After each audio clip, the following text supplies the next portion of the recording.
اس حصے میں آپ سنیں گے سیدنا ہود علیہ السلام کا نام و نسب۔ نوح علیہ السلام کا ایک بیٹا سام تھا۔ عرب اور بنی اسرائیل اسی کی طرف منسوب ہیں۔ اسی سام کے پوتوں سے ہود علیہ السلام پیدا ہوئے۔ ان کا نسب نامہ اس طرح ہے: ہود بن عبداللہ بن رباح بن جارود بن عامر بن اوس بن ارم بن سام بن نوح۔ ہود علیہ السلام کی قوم کو قوم عاد اور قوم ارم بھی کہا جاتا ہے، کیونکہ عاد اور ارم ہود علیہ السلام کے اجداد تھے۔ قوم ہود احقاف نامی ایک بستی میں آباد تھی، اور یہ بستی عمان اور حضرہ موت کے درمیان ریت کے ٹیلوں والے علاقے میں تھی۔ عربی میں احقاف ریت کے ٹیلوں کو کہتے ہیں۔ یہ علاقہ سمندر کے کنارے واقع تھا اور شہر کے نام سے پکارا جاتا تھا۔ قرآن مجید میں سورۃ الاحقاف آیت 21 میں اللہ تعالیٰ نے انہیں ان کی بستی کی طرف منسوب کرتے ہوئے مخاطب کیا ہے۔ اور عاد کے بھائی کو یاد کرو جبکہ اس نے اپنی قوم کو احقاف میں ڈرایا۔ قوم عاد کے لوگ اپنی رہائش کے لیے خیمے پسند کرتے تھے۔ ان کے خیمے بہت مضبوط اور پختہ ہوتے تھے۔ یہ لوگ ان کو بڑی مہارت سے بناتے تھے، پھر ان پر فخر کرتے تھے۔ اللہ تعالیٰ سورۃ الفجر آیات 6 تا 8 میں فرماتے ہیں: کیا آپ نے نہیں دیکھا کہ آپ کے رب نے عاد کے ساتھ کیا کیا، جو نسل ارم سے تھے، ستونوں والے تھے، جن کے مانند کوئی قوم دنیا کے ممالک میں پیدا نہیں کی گئی۔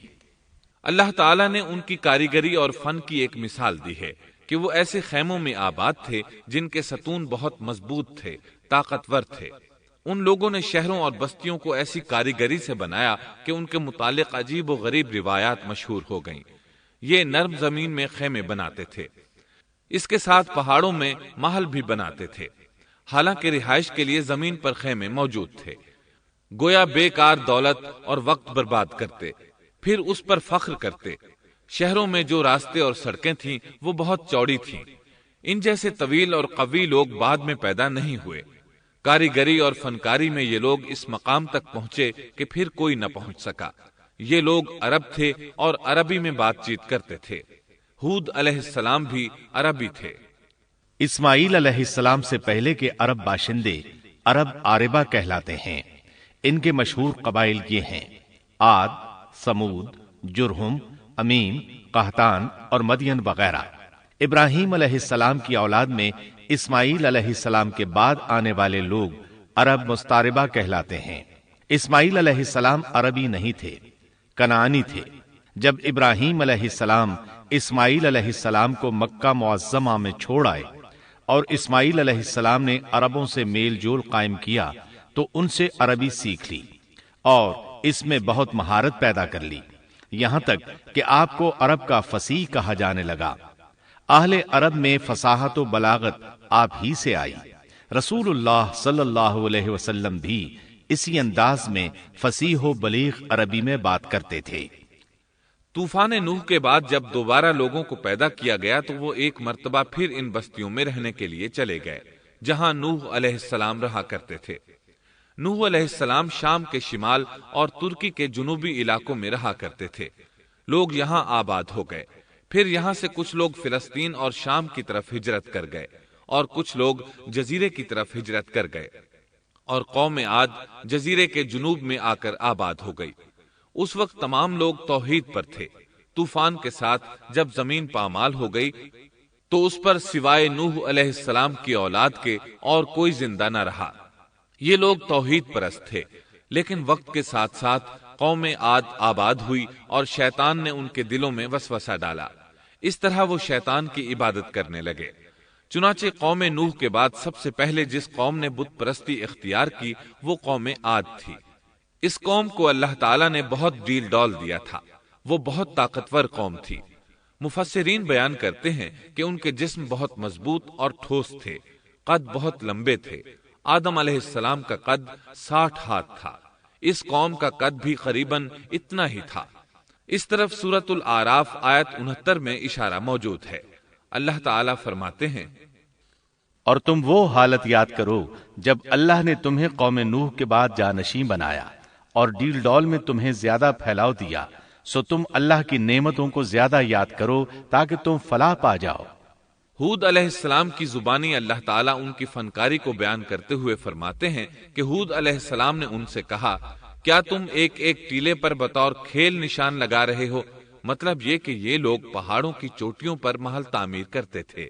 جب ان سے کہا جاتا کہ تم رہتے تو زمین پر ہو اور گھر پہاڑوں پر بناتے ہو، اس کی کیا وجہ ہے؟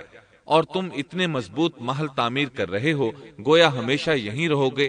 وہ لوگ دراصل ٹیلوں، گھاٹیوں، دروں اور پہاڑوں پر عمارات تعمیر کرتے تھے، اور ان کا مقصد ان میں رہنا نہیں تھا، بلکہ صرف کھیل کود کے لیے ایسا کرتے تھے۔ ہود علیہ السلام نے انہیں جھنجھوڑا کہ تم ایسا کام کیوں کرتے ہو جس کا کوئی مقصد نہیں، جس کام کے فضول ہونے میں کوئی شک نہیں۔ ہود علیہ السلام انہیں واعظ کرتے تھے۔ اے میری قوم، اللہ نے تمہیں بڑی قوت سے نوازا ہے۔ تمہاری طاقت کا عالم یہ ہے کہ جب تم کسی پر ہاتھ ڈالتے ہو تو ظلم کرتے ہو، کوئی شخص تمہارے سامنے آنا گوارا نہیں کرتا۔ لہذا اللہ سے ڈرو اور میری پیروی کرو، اس سے ڈرو جس نے ان چیزوں سے تمہاری مدد کی۔ اللہ تعالیٰ نے اپنی ہر طرح کی نعمت، مال، اسباب، اولاد، باغات، شہر، قوت، جسامت اور صنعت کاری سے تمہیں نوازا ہے، لہذا تم اللہ سے ڈرو اور میری اطاعت کرو۔ لیکن ان کی قوم نے کوئی اثر نہ لیا، نہ ان پر ایمان لائی، الٹا لگی تکبر کرنے، اللہ کی حمد کی بجائے اس کی ناشکری کرنے لگی۔ اور تکبر کے بارے میں بات یہ ہے کہ جب سے ابلیس نے اس کو اختیار کیا، یہ اس وقت سے آزمائش بن چکا ہے۔ اللہ تعالیٰ سورہ حامیم السجدہ آیت 15 میں فرماتے ہیں، پس قوم عاد نے تو بے وجہ زمین میں سرکشی شروع کر دی اور کہنے لگے کہ ہم سے زوراور کون ہے؟ کیا انہیں یہ نظر نہ آیا کہ جس اللہ نے انہیں پیدا کیا ہے وہ ان سے بہت ہی زیادہ زوراور ہے؟ جب یہ لوگ اپنی سرکشی اور کفر میں حد سے بڑھ گئے، تب اللہ تعالیٰ نے ہود علیہ السلام کو ان کی طرف بھیجا۔ انہوں نے انہیں اللہ کی طرف بلایا اور کہا، اے میری قوم، اللہ کی عبادت کرو، اس کے سوا تمہارا کوئی معبود نہیں۔ کیا تم ڈرتے نہیں؟ قوم کے کافر سردار کہنے لگے، ہم تو دیکھتے ہیں کہ تو نری بے وقوفی میں ہے، ہمارے خیال میں تو جھوٹا ہے۔ اس پر ہود علیہ السلام نے فرمایا، میری قوم، میں بے وقوف نہیں، میں تو تمام جہانوں کے پروردگار کی طرف سے بھیجا گیا ہوں، تمہیں اپنے رب کے پیغامات پہنچا رہا ہوں، اور ہوں بھی تمہارا دلی خیر خواہ اور امانت دار۔ کیا تم اس بات سے تعجب کرتے ہو کہ تم میں سے ایک شخص کی معرفت، اللہ کا ذکر تم تک پہنچا کہ وہ تمہیں خبردار کر دے؟ تم اللہ کی اس نعمت کو یاد کرو کہ اس نے تمہیں قوم نوح کے بعد خلیفہ بنایا اور ڈیل ڈول میں تمہیں زیادہ پھیلاؤ دیا۔ تم اللہ کے احسانات کو یاد کرو تاکہ فلاح اور نجات پا جاؤ۔ ہود علیہ السلام نے اللہ کی عظیم نعمتوں کے ساتھ انہیں نصیحت کی، لیکن وہ بدبخت کفر ہی کرتے رہے۔ آخر انہیں جھنجھوڑنے کے لیے انہوں نے فرمایا، اے میری قوم، اللہ ہی کی عبادت کرو، اس کے سوا تمہارا کوئی معبود نہیں۔ تم تو صرف بہتان بازی کر رہے ہو، یعنی جن بتوں کی تم پوجا کر رہے ہو ان کی پوجا تم نے خود گھڑی ہے۔ اللہ تعالیٰ نے تو اس کے متعلق کوئی دلیل نازل نہیں فرمائی۔ میری قوم کے لوگوں، میں تم سے اس دعوت و تبلیغ کی کوئی اجرت نہیں مانگتا، میرا اجر اس کے ذمے ہے جس نے مجھے پیدا کیا ہے، تو کیا تم پھر بھی عقل سے کام نہیں لیتے؟ اے میری قوم کے لوگوں، اپنے رب سے گزشتہ گناہوں کی معافی طلب کرو، آئندہ گناہوں سے توبہ کرو، تاکہ وہ برسنے والے بادل تم پر بھیج دے اور تمہیں طاقت میں اور بڑھا دے، تاکہ تم گناہگار ہونے کے باوجود روگردانی نہ کرو۔ ہود علیہ السلام مسلسل انہیں دعوت دیتے رہے، لیکن وہ ظالم قوم نوح کی طرح ان کا مذاق اڑانے لگی اور کہنے لگی، ہمارے خیال میں تو بے وقوف ہے، اور شاید تو ہمارے کسی معبود کے بڑے جھپٹے میں آ گیا ہے، تو ہمارے بتوں کو برا کہتا ہے، اس لیے ان میں سے کسی کی مار تم پر پڑی ہے، اسی لیے تو ذہنی مریض بن گیا ہے۔ وہ ظالم لوگ چونکہ آخرت پر ایمان نہیں رکھتے تھے اور دنیا میں خوشحالی کی زندگی بسر کر رہے تھے اور تھے بھی اپنی قوم کے سردار، اس لیے اپنے ماتحتوں سے کہنے لگے، یہ تو تم جیسا ہی انسان ہے، وہی کچھ کھاتا ہے جو تم کھاتے ہو اور پیتا بھی وہی کچھ ہے جو تم پیتے ہو۔ اب اگر تم نے اپنے جیسے انسان کی اطاعت قبول کر لی تو سخت خسارے میں رہو گے۔ کیا یہ تمہیں اس بات سے دھمکاتا ہے کہ جب تم مر کر خاک اور ہڈیاں بن جاؤ گے تو پھر زندہ کیے جاؤ گے؟ ہرگز نہیں، یہ بات امکان سے باہر ہے جس کا وعدہ تم سے کیا جاتا ہے۔ یہ زندگی تو صرف دنیا کی ہے، ہم مرتے جیتے رہتے ہیں، ہم پھر نہیں اٹھائے جائیں گے۔ یہ تو وہ شخص ہے جس نے اللہ پر جھوٹ باندھا ہے، ہم اس پر یقین کرنے والے نہیں۔ ہود علیہ السلام انہیں دعوت دیتے رہے یہاں تک کہ ان کی قوم نے واضح طور پر کہہ دیا کہ آپ ہمیں واز سنائیں یا نہ سنائیں، ہم تو اپنی روش نہیں چھوڑیں گے، یہ تو پرانے لوگوں کا دین ہے۔ اس طرح قوم انہیں مسلسل جھٹلاتی ہی رہی۔ آخر ہود علیہ السلام نے بھی انہیں کھلم کھلا دھمکی دی اور فرمایا، لوگو سنو، میں صرف تمہیں ہی نہیں اللہ کو بھی گواہ بنا کر اعلان کرتا ہوں کہ اللہ کے سوا جس جس کی عبادت ہو رہی ہے میں ان سب سے بری طرح بیزار ہوں۔ اب تم ہی نہیں اپنے ساتھ اوروں کو بھی بلا لو اور اپنے ان سب جھوٹے معبودوں کو بھی بلا لو، اور تم سے جو ہو سکے مجھے نقصان پہنچا دو، مجھے کوئی مہلت نہ دو، نہ مجھ پر ترس کھاؤ۔ یہ فرمانے کے بعد انہوں نے اللہ سے دعا کی، اے پروردگار، ان کے جھٹلانے پر تو میری مدد فرما۔ اللہ کی طرف سے آپ کو جواب ملا، یہ تو بہت ہی جلد اپنے کیے پر پچھتانے لگیں گے۔ اللہ کے نبی کا انکار کرنے، اس سے بغض رکھنے اور اس کا مذاق اڑانے والوں کا انجام کیا ہوا؟ اللہ نے انہیں ایسے زناٹے کی آندھی سے تہس نہس کیا کہ جس کی تاریخ میں مثال نہیں ملتی۔ اللہ نے ان سے بارش روک لی، اس سے خشک سالی کی کیفیت پیدا ہو گئی، درخت اور پھل ختم ہو گئے، وہ لوگ بارش کی خواہش کرنے لگے۔ اسی حالت میں ایک دن اللہ نے انہیں عذاب دینے کا ارادہ فرمایا۔ انہوں نے دیکھا ایک سیاہ بادل ان کی طرف بڑھ رہا ہے، خوشی سے اچھلنے لگے، کہنے لگے یہ بادل ہم پر برسنے والا ہے، جبکہ ان کا خیال غلط تھا۔ دراصل ابر کی صورت میں یہ وہ قہر الہی تھا جس کے آنے کی وہ جلدی مچا رہے تھے۔ وہ عذاب ان کی بستیوں کی تمام چیزوں، پھلوں، خیموں، درختوں کو تہس نہس کرتا ہوا آیا۔ اسے اللہ کا یہی حکم تھا۔ آندھی اس قدر زبردست تھی کہ پہاڑوں پر ان کے تعمیر کردہ محلوں تک کو اڑا لے گئی۔ مجرموں کا یہی بدلہ ہے۔ اللہ تعالیٰ سورۃ الزاریات آیت 41 اور 42 میں فرماتے ہیں، اسی طرح عادیوں میں بھی ہماری طرف سے تنبیہ ہے، جبکہ ہم نے ان پر خیر و برکت سے خالی آندھی بھیجی، وہ جس جس چیز پر گرتی تھی اسے بوسیدہ ہڈی کی طرح چورا چورا کر دیتی تھی۔ اس آندھی نے ہر چیز کو فنا کر کے رکھ دیا۔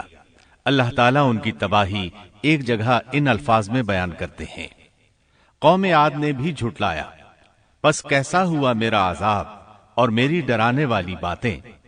ہم نے ان پر تیز و تند مسلسل چلنے والی ہوا ایک لگاتار منحوس دن میں بھیج دی، جو لوگوں کو اٹھا اٹھا کر دے پٹکتی تھی، گویا کہ وہ جڑ سے کٹے ہوئے کھجور کے تنے ہیں۔ پس کیسی رہی میری سزا اور میرا ڈرانا؟ یقیناً ہم نے قرآن کو نصیحت کے لیے آسان کر دیا ہے، پس کیا ہے کوئی نصیحت پکڑنے والا؟ ایک تیسرے مقام پر اللہ نے ان کی ذلت اور رسوائی کا ذکر یوں کیا ہے، قوم عاد بے حد تند اور تیز ہوا سے غارت کر دی گئی۔ وہ ہوا ان پر برابر لگاتار 7 رات اور 8 دن تک اللہ کے حکم سے چلتی رہی۔ آپ وہاں ہوتے تو دیکھتے کہ وہاں لوگ یوں چاروں شانوں چت گرے پڑے ہیں جیسے وہ کھجوروں کے کھوکھلے تنے ہوں۔ کیا ان میں سے کوئی بھی آپ کو باقی نظر آ رہا ہے؟ ہود علیہ السلام کو اللہ تعالیٰ نے اپنی رحمت سے نجات دی، باقی تمام جگہوں پر تباہی تھی، لیکن جس جگہ ہود علیہ السلام اور ان کے ساتھی تھے اس طرف یہ ہوا پھٹکی بھی نہیں۔ کہا جاتا ہے کہ ایک باڑ تھی جس میں ہود علیہ السلام، حیوانات، چوپائے اور ان پر ایمان لانے والے تھے، اور آندھی نے ہر چیز کو فنا کر ڈالا۔ اللہ تعالیٰ سورہ آراف آیت 72 میں فرماتے ہیں، غرض ہم نے انہیں اور ان کے ساتھیوں کو اپنی رحمت سے بچا لیا اور ان لوگوں کی جڑ کاٹ دی جنہوں نے ہماری آیتوں کو جھٹلایا تھا اور وہ ایمان لانے والے نہ تھے۔ اسی طرح سورہ ہود میں اللہ فرماتے ہیں، جب ہمارا حکم آ پہنچا تو ہم نے ہود کو اور ان کے ساتھیوں کو اپنی خاص رحمت سے نجات دی، ہم نے ان سب کو سخت عذاب سے صاف بچا لیا۔ یہ تھے قوم عاد کے لوگ جنہوں نے اپنے رب کی آیتوں کا انکار کیا اور اس کے رسولوں کی نافرمانی کی، اور ہر ایک سرکش نافرمان کے حکم کو مانا۔ دنیا میں بھی ان پر لعنت لگا دی گئی اور قیامت کے دن بھی۔ دیکھ لو قوم عاد نے اپنے رب سے کفر کیا، ہود کی قوم عاد پر لعنت ہو۔ اس طرح قوم عاد تباہ ہو گئی۔ ان کے بعد مومنوں نے ان کے باقی بچ جانے والے مکانات پر قبضہ کر لیا اور وہاں رہنے لگے۔ پھر ہود علیہ السلام نے حضرہ موت میں وفات پائی۔